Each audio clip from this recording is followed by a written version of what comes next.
Wherever you may be listening, Los Angeles, our site, iHeartRadio, Fox Sports Radio, and FS1. Joy Taylor is joining me. The show has flown by today. We have, when's game one of the NBA Finals? Like Thursday, Wednesday? Thursday. We got a lot of time to just hang out.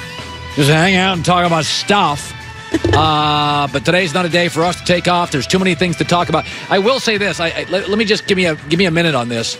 I always considered Michael Jordan's Bulls to be the best team ever, and then I thought there were like 5 teams after that. Showtime Lakers, Bird Celtics, there were a couple Spurs teams, the Shaq Kobe Lakers. There's just a bunch of teams, and these Warriors. I will tell you this. If Golden State wins the title without Kevin Durant, they are officially tied with Michael Jordan. These are the best teams ever. You could not take Magic Johnson off the Showtime Lakers, and they go 31-1. You could not take Kobe or Shaq off the Showtime Lakers, or Bird off the Celtics, or Dr. J off the Sixers, or Duncan off the Spurs. If Golden State can win a championship and Kevin Durant doesn't play, Michael Jordan's Bulls and the Warriors are the best teams ever. Because that kind of depth and talent is unheard of. And by the way, the Bulls couldn't win a title without MJ, but you got to give the Bulls credit here. MJ left to play baseball. Chicago was still excellent with Scottie Pippen. They came within a call of getting to the Eastern Conference Finals. They won 57 in the regular season with Jordan. He left. They won 55. And I always said, Jordan, not that Jordan doesn't deserve the respect, but God, those Bulls teams were loaded. Ron Harper averaged 20 a game, came over to be a role player. Just like Andre Iguodala was an all-star, comes over to Golden State to be a role player. I mean, Harper and Andre Iguodala could have been 20-point-a-game guys and all-stars for years, not coming to dynasties. And those, so when I look at this Warriors team, to me, they win. I don't care if they're playing Toronto. Toronto got to the finals. They got players. If they win a championship, it's MJ's Bulls, it's these Warriors, and Steve Kerr has a connection to both. Also on Sirius XM Channel 83. Coming up in Best for Last, the one thing everybody is forgetting also about the Warriors dynasty. But let me start with this. I am sick and tired about everybody nitpicking about the lack of parity in the NBA. Just be honest. Some of you don't like the NBA. Be honest. You just don't like it. That's fine. But stop using the there's no parity in this league argument.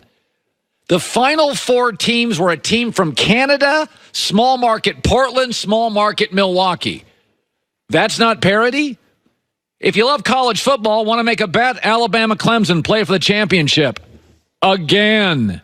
But you like college football. We have this narrative now that Kevin Durant ruined this league. It's so great. Everybody was having a chance to win, and Kevin Durant came around. Now it's Kevin Durant's fault. Yeah. Nonsense. I went back to 1949. That's 70 years in the NBA. 70. Lakers 16 championships, Celtics 17. 33 of 70 championships. 2 teams. That would be like if Bama and Clemson win another 25 years. By the way, in the 80s, Lakers got to the Western Conference Final, all but 2 years. In the 60s, it was the Celtics and everybody else. Michael Jordan's Bulls won 6 titles. In the 90s, it would have been 8 if he didn't decide he wanted to go hit a curveball in single-A or double-A baseball. I'm going to give you 2 stats that are fairly remarkable, and they will not include LeBron James. Because there's another guy that gets blamed for moving around in new teams and killing the parity. Listen to these 2. In the last 21 finals, that's over 2 decades, Kobe, Tim Duncan, D-Wade, and Steph have been in 21 straight finals. And I'm not even counting LeBron. Those 4 guys have taken part in the last 21 finals. Oh, no, that's not even the best stat. In the last 62 years, 54 of the last 62 NBA finals have had these 5 men involved. Red Auerbach, Phil Jackson, Pat Riley, Greg Popovich, and Steve Kerr. 87%. And you think Kevin Durant and LeBron, because they chose cities, are hurting the league? It's nonsense. KD didn't ruin anything. The NBA is set up for dominance. It's got the fewest starters. By the way, college basketball, even with the one and done, The top 2 and 3 seeds dominate. Go look at the last 30 champions. It's mostly the same teams, rare outliers. But in baseball, pitching dominates the sport. And pitching arms get injured a lot. They get fatigued. Chris Sale, nobody could hit him last year. Chris Sale for the Red Sox this year can't get anybody out. Can't get anybody out, and his ERA is doubled. That's what happens to pitchers' arms. That doesn't happen to Steph's arm. That doesn't happen to Klay Thompson's arm. That doesn't happen to Kevin Durant's arm. In football, injuries really help parity. Even now we have a current NFL dynasty, but Carson Wentz goes down. Generally, you don't have a Nick Foles to win it for you. So when I look at the NBA, just admit it, the same college football fan who bemoans the lack of parity, we're going to get Alabama and Clemson again this year. The Final Four in the NBA was Portland. I haven't seen them in a Western Conference Finals in a long time. Milwaukee, good Lord, when's the last time you saw them in the Eastern Conference Finals? Toronto's now in the finals. That doesn't happen. And Golden State. If you don't like the NBA, that's fine. Stop with the parity argument. It's never had it. And it used to be worse. Check out the 60s and the 80s and the 90s. All right, we have a final in the NBA. Let's shift gears. It's Kawhi Leonard and the Raptors. And they will take on whoever is starting Steph Curry and the Warriors. I like Golden State. I think everybody likes Golden State in this series. But we have a precedence here. We have a precedence for an upset. The Dallas Mavericks against the Miami Heat. Now let's go back and remember what the Dallas Mavericks were. They had the components to win a championship. They had one go-to star, Dirk Nowitzki. There was never any doubt with the Dallas Mavericks who was taking the shot. For Miami, Bosh, Wade, LeBron, little indecision. Not with Dallas. Dallas had an excellent head coach, no indecision, late in possessions, smart veteran players all over the rosters, absolutely no drama. And do you remember? These two teams played twice in the regular season, Dallas and Miami. Dallas won both. So let's look at the Toronto Raptors. Excellent head coach. They come in like Dallas as massive underdogs. There's absolutely no drama with this team. Like Dallas, they have nothing but smart, veteran, cagey players. There is no indecision who to give the ball to at the end of games or possessions.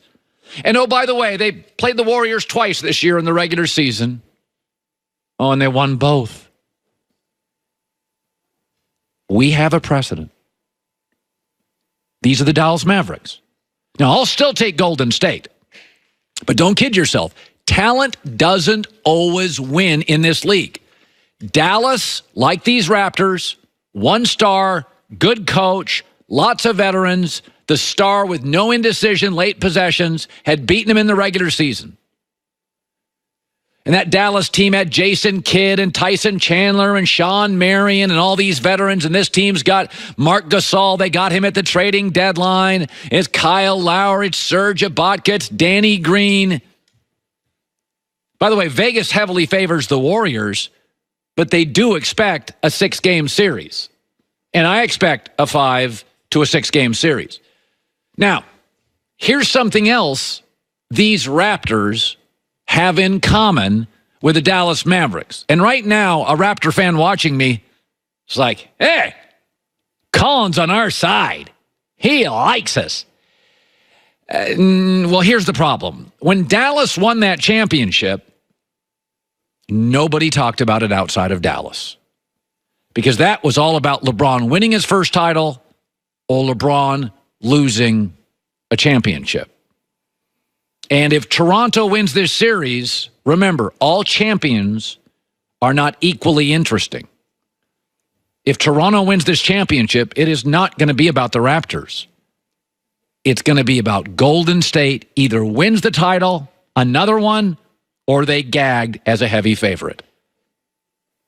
You have to understand this. Not all champions are interesting. So much like the Mavericks, even if the Raptors win, the immediate story will be about the Warriors, and the second story will be about will Toronto's best player leave and go west.